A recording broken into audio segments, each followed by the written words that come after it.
లేవియకాండము 4వ అధ్యాయము.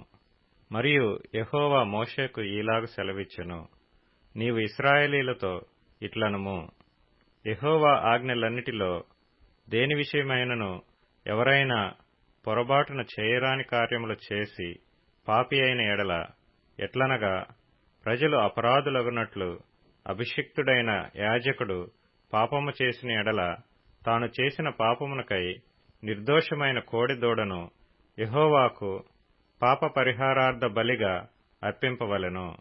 అతడు ప్రత్యక్షపు గుడారము యొక్క ద్వారమునకు యెహోవా సన్నిధిని ఆ కోడెను తీసుకొని వచ్చి, కోడె తలమీద చెయ్యి ఉంచి యెహోవా సన్నిధిని కోడెను వధింపవలెను. అభిషిక్తుడైన యాజకుడు ఆ కోడెదూడ రక్తములో కొంచెము తీసి ప్రత్యక్షపు గుడారమునకు దానిని తేవలెను. ఆ యాజకుడు ఆ రక్తములో తన వ్రేలు ముంచి పరిశుద్ధ మందిరము యొక్క అడ్డతెర ఎదుట ఆ రక్తములో కొంచెము 7 మార్లు యెహోవా సన్నిధిని ప్రోక్షింపవలెను. అప్పుడు యాజకుడు ప్రత్యక్షపు గుడారములో యెహోవా సన్నిధినున్న సుగంధ ద్రవ్యముల ధూప వేదిక కొమ్ముల మీద ఆ రక్తములో కొంచెము చమిరి ప్రత్యక్షపు గుడారము యొక్క ద్వారమునొద్దనున్న దహన బలిపీఠము అడుగున ఆ కోడె యొక్క రక్తశేషమంతయు పోయవలెను. మరియు అతడు పాపపరిహారార్థ బలి రూపమైన ఆ కోడె క్రొవ్వు అంతయు దాని నుండి తీయవలెను. ఆంత్రములలోని క్రొవ్వును, ఆంత్రముల మీది క్రొవ్వంతటిని, మూత్రగ్రంథులను, వాటి మీది డెక్కలపైనున్న క్రొవ్వును, మూత్రగ్రంథుల పైనున్న కాలేజము మీది వపను సమాధాన బలియగు ఎద్దు నుండి తీసినట్లు దీని నుండి తీయవలెను.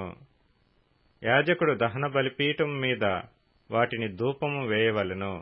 ఆ కోడి యొక్క శేషమంతయు, అనగా దాని చర్మము, దాని మాంసమంతయు, దాని తల, దాని కాళ్లు, దాని ఆంత్రములు, దాని పేడ, పాళెము వెలుపల బూడిదను పారపోయు పవిత్ర స్థలమునకు తీసుకొని పోయి అగ్నిలో కట్టెల మీద కాల్చివేయవలెను.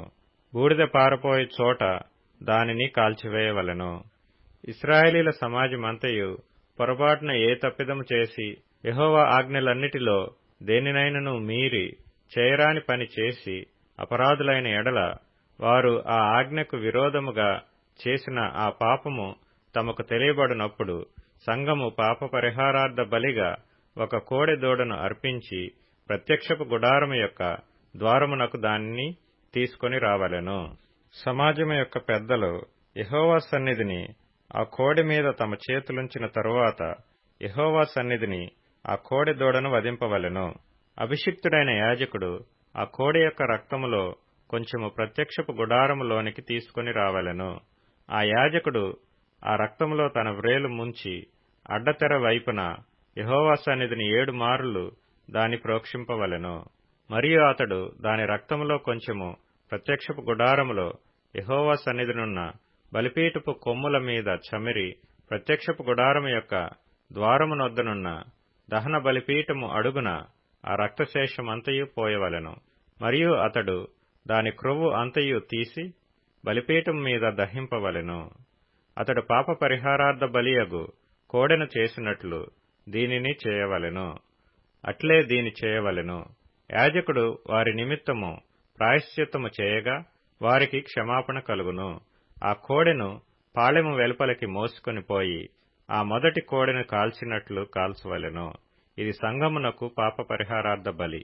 అధికారి పొరబాటున పాపము చేసి తన దేవుడైన యెహోవా ఆజ్ఞలన్నిటిలో దేనినైనను మీరి చేయరాని పనులు చేసి అపరాధి అయిన ఎడల, అతడు ఏ పాపము చేసి పాపి ఆయనో అది తనకు తెలియబడిన ఎడల, అతడు నిర్దోషమైన మగ మేకపిల్లను అర్పణముగా తీసుకొని వచ్చి ఆ మేకపిల్ల తలమీద చెయ్యి ఉంచి దహనబలి పశువును వధించు చోట యెహోవా సన్నిధిని దానిని వధింపవలెను.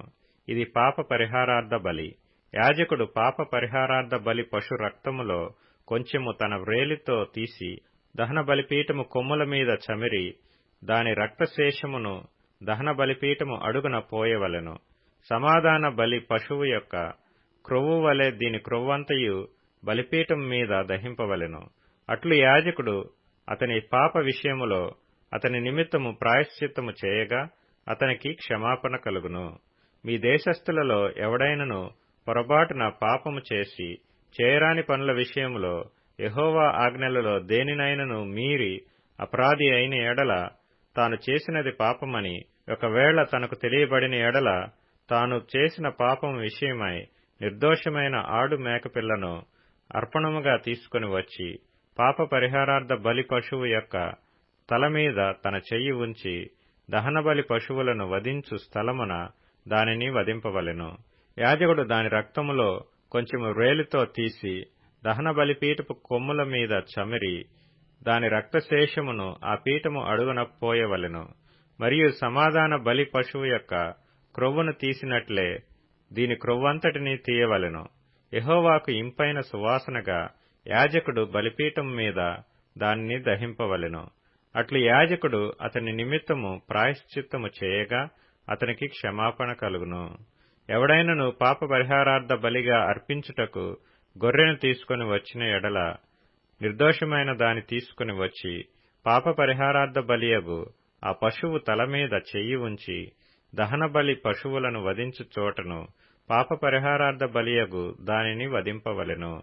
యాజకుడు పాప పరిహారార్థ బలియగు పశువు రక్తములో కొంచెము తన వ్రేలుతో తీసి దహన బలిపీఠపు కొమ్ముల మీద చమిరి ఆ పీఠము అడుగున ఆ రక్తశేషమంతయు పోయవలెను. మరియు సమాధాన బలి పశువు యొక్క క్రొవ్వును తీసినట్లు దీని క్రొవ్వంతయు తీయవలెను. యాజకుడు యెహోవాకు అర్పించు హోమముల రీతిగా బలిపీఠం మీద వాటిని ధూపము వేయవలెను. అతడు చేసిన పాపము విషయమై యాజకుడు అతని నిమిత్తము ప్రాయశ్చిత్తము చేయగా అతనికి క్షమాపణ కలుగును.